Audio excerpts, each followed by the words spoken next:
Hello बच्चों, let's see the question. If A vector, B vector and C vector are three mutually perpendicular vectors, then the vector which is equally inclined to these vector is. तो देखिए कैसे करते हैं इसे. सबसे पहले तो हम लेट कर लेते हैं कि magnitude of A vector is equal to magnitude of B vector is equal to magnitude of C vector is equal to lambda. ये हम लेट कर लिए. Okay, we can say that. Okay, since these vectors are mutually perpendicular, okay, to each other, then that means a vector dot b vector is equal to b vector dot c vector is equal to c vector dot a vector is equal to 0. अब हम लेंगे, जैसे एक हमने पहला option ले लिया, ठीक है, तो इसको हमको प्रूफ करना है. तो अगर हमने A vector plus B vector plus C vector लिया और इसका स्क्वायर कर दिया, जो हमें फॉर्मूला पता है, जो होता है ए वेक्टर प्लस ए वेक्टर, जो कि हो जाता है ए वेक्टर स्क्वायर. तो हम डायरेक्ट लिख सकते हैं इस चीज़ को, ठीक है. तो जैसे हम इसको डायरेक्ट लिख लिए, magnitude of A vector square plus magnitude of B vector square plus magnitude of C vector square plus 2 A vector dot B vector plus 2 B vector dot C vector plus 2 C vector dot A vector, right. तो ये term तो पूरा zero हो जाएगा. क्यों zero हो जाएगा? क्योंकि हमने यहाँ पे पहले ही ये इसका डॉट प्रोडक्ट, क्योंकि ये तीनों mutually perpendicular to each other है, इसलिए ये पूरा टर्म ज़ीरो हो जाएगा. ठीक है, तो अपने पास बचेगा ये. ओके, और ये तीनों इक्वल है, जो कि लेमडा के इक्वल है. तो ये हो जाएगा 3 lambda square, right. So now अब वी हैव दिस. सो अभी इतना बचा है, ठीक है. अब हम क्या करेंगे, लेट करते हैं, सपोज करते हैं,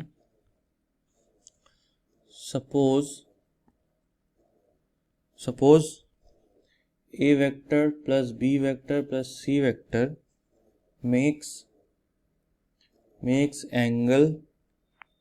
angles theta 1, theta 2, theta 3 with vector a, vector b, vector c, okay, and vector c respectively. Okay, respectively.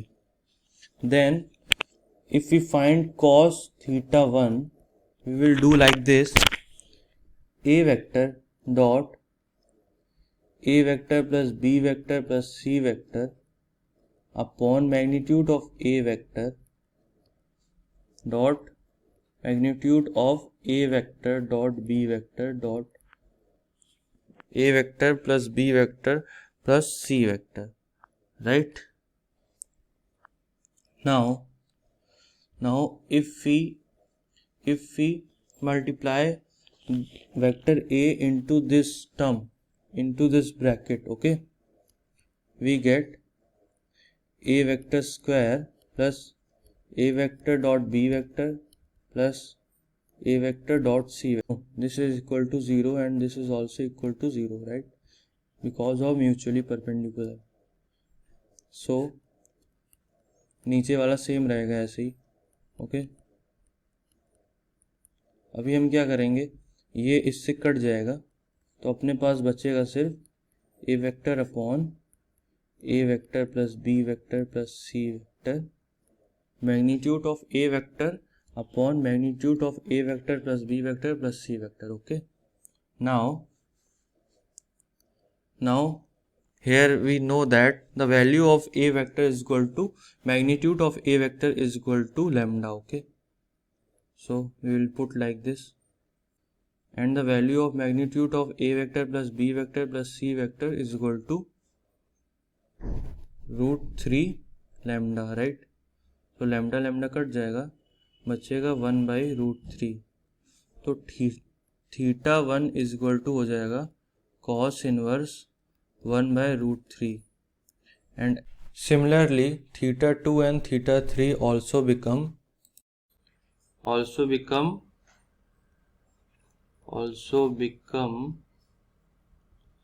cos inverse 1/√3. okay, so that means we can say that the vector which is equally inclined to these vector, which is vector A, vector B and vector C, is the option 1. Okay, so this will be the correct answer, option 1, right?